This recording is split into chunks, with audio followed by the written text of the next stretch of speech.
बच्चों, welcome back to the physics churma, जहां पे कंसेप्ट है इतना सिंपल जितना कि चूरमा। बच्चों, एक बार जेईई एडवांस में एक सवाल आया था। वो सवाल क्या कहता है, बोर्ड पे है, ध्यान से देखिए इसको। इस सवाल में क्या दे रखा है आपको, a block of mass 0.18 kilogram is attached to spring force constant इतना है, the coefficient of friction between block and the floor is इतना है, इनिशियली ब्लॉक रेस्ट में है, स्प्रिंग अनस्ट्रेस्ड है, इंपल्स गिवन है, the block slide distance of 0.6 metre and finally come to the rest. If initial velocity is n/10 then find the value of n। अब एक बात सुनिए बच्चों, जब भी फिजिक्स में कोई सवाल आता है उसमें स्पीड का जिक्र हो और आपके दिमाग में कोई भी चीज हिट नहीं कर रही है तो आप उसको वर्क एनर्जी थ्योरम से सोल्व कर सकते हैं। और वर्क एनर्जी थ्योरम कहता है work done by all forces is equal to change in kinetic energy.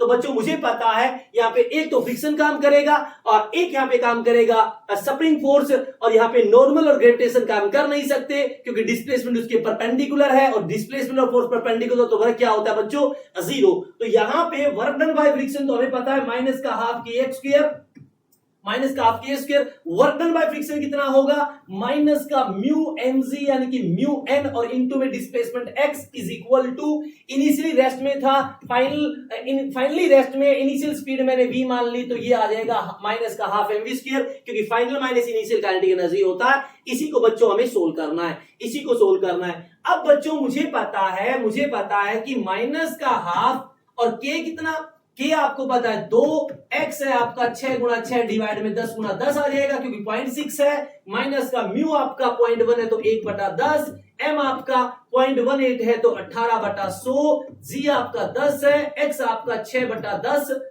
x आपका 6/10 है बच्चों, और is equal to minus half m आपका 0.18 है तो 18/100 इंटू में v स्क्वायर। इसको बच्चों सोल्व करना है, जो कट रहा है उसको काटते हैं। सबसे पहले 100 कैंसिल, यहां से 100 कैंसिल, यहां से 100 कैंसिल, ये गया, और 2 से 2 कैंसिल, 2 से गया 2 कैंसिल, तो ये चीज हुई, और माइनस से माइनस भी कैंसिल कर दिया मैंने, और 6 गुणा 6 हो गया बच्चों 36, यानी कि 36, ठीक है 36 हो गया।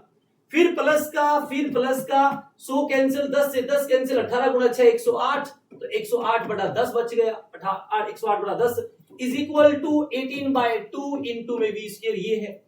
अब मुझे पता है 18 से 2, 18 से 6, 18 से 6। अब कहानी क्या है बच्चों, अब मुझे साफ साफ समझा रहा है कि ये 2.6 और ये 2 है तो ये आ गया 5.2 is equal to v square, 5.2 is equal to v square. तो v इज इक्वल टू कितना आया, √5.2। अब मुझे पता है कि इसको मैं क्या लिख सकता हूं, ध्यान से देखना आप।